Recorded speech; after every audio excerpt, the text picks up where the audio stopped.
The world today is standing on the edge of a very serious escalation.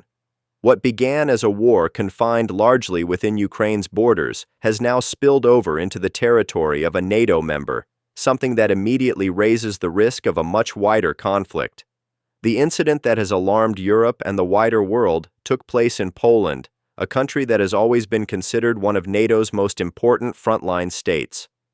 During the nights of the 9th and 10th of September, Russia carried out one of its largest drone and missile barrages against Ukraine. These were the kinds of attacks Ukraine has been facing for months, but this time something different happened.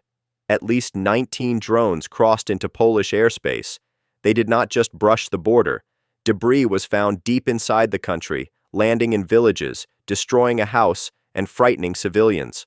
For nearly 7 hours, Poland lived in panic, its people wondering whether this was the moment that war would finally reach them. The response was immediate. Poland scrambled its American-supplied F-16 fighter jets, Dutch F-35s entered the skies, Italian AWACS radar aircraft were activated, and NATO surveillance planes began circling.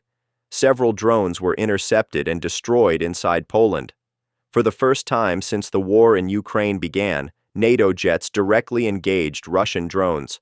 Although no Polish civilians were killed, the symbolism of this event is enormous. To understand why, we need to look at geography and history. Poland shares long borders with both Ukraine and Belarus. Belarus is not neutral in this war. It is one of Russia's closest allies. Moscow has stationed missiles there, including nuclear-capable systems, and Belarus has given Russia logistical and political support since the invasion began. For NATO, this makes Poland the first shield of Europe. If Poland is destabilized, the path opens directly to Germany, the economic powerhouse of the European Union. In World War II, Poland was the battlefield through which the Soviet Red Army marched into Germany. Today, once again, it is the place where the fate of Europe could be decided. The drones themselves are telling. Many were Iranian Shahed drones, which Russia now produces in large numbers.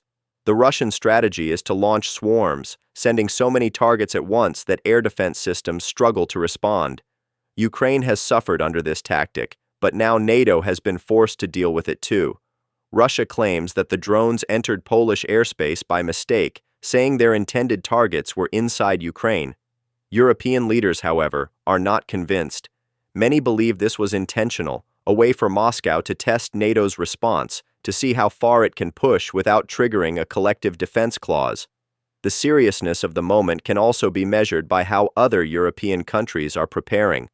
France recently issued an order instructing its hospitals to prepare for war casualties, warning that in the near future, they may have to treat not only their own citizens, but also foreign soldiers in large numbers.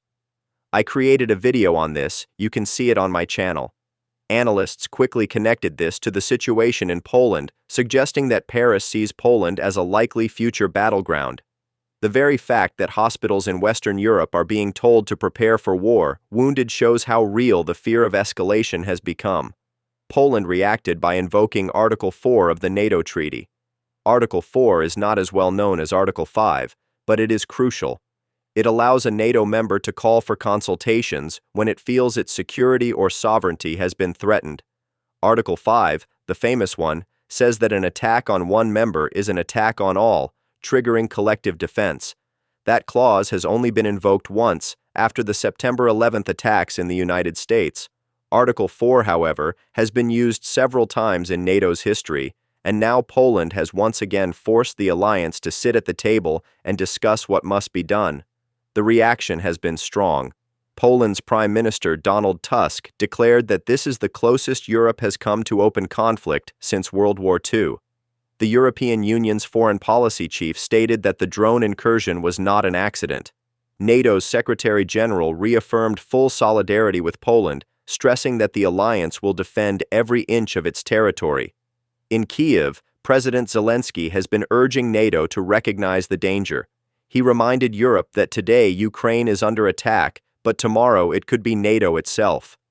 In the United States, some lawmakers went further, calling the drone incident an act of war, though Washington has so far responded with caution, putting additional air defenses on high alert, but stopping short of declaring this a trigger for Article 5. Behind all of this is the transformation of Russia into a war economy. Since sanctions were imposed, foreign brands have left, skilled workers have emigrated, and ordinary economic life has shrunk. But the military-industrial complex has only expanded. Russian state-owned factories are running day and night, producing tanks, rifles, and ammunition. Even when Europe and the United States faced ammunition shortages in recent months, Russia continued to churn out supplies. The Kremlin has even brought in North Korean soldiers to fight in Ukraine. Russian leaders openly state that they are prepared for a long war, even 10 years or more if necessary. This is not a government planning to return to normal trade or peace anytime soon. It is a state mobilized fully for conflict. The risk of escalation is obvious. NATO will almost certainly increase its military presence in Poland. More Patriot batteries will be deployed, more fighter jets will patrol the skies, more surveillance aircraft will be stationed in the east. Every time such reinforcements arrive, the chances of direct encounters between NATO and Russian forces increase. Belarus's role is also under scrutiny. If it is proven that drones crossed into Poland through Belarusian airspace, Minsk could face heavy sanctions or even military retaliation. And above all, the longer the war continues, the greater the chance of a catastrophic mistake.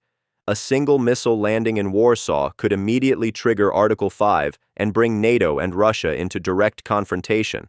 The economic consequences would be global.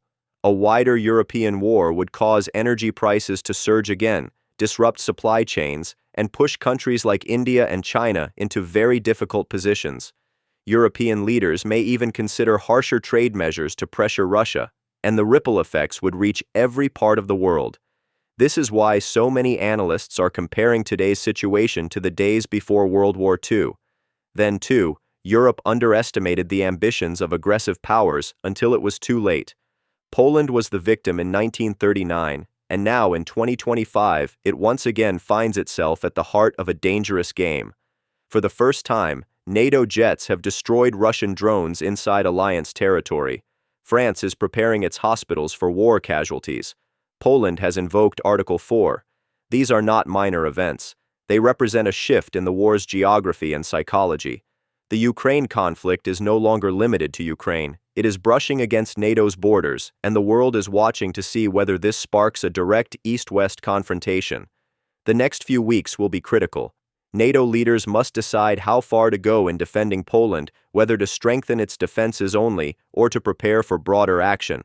Russia will calculate how much further it can push without triggering NATO's collective response.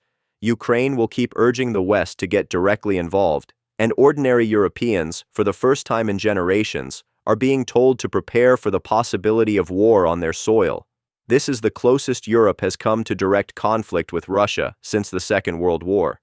It could still be contained, but if one more step is taken in the wrong direction, the world could face the largest security crisis of the century. The drones over Poland may have been small, but the consequences they carry are enormous.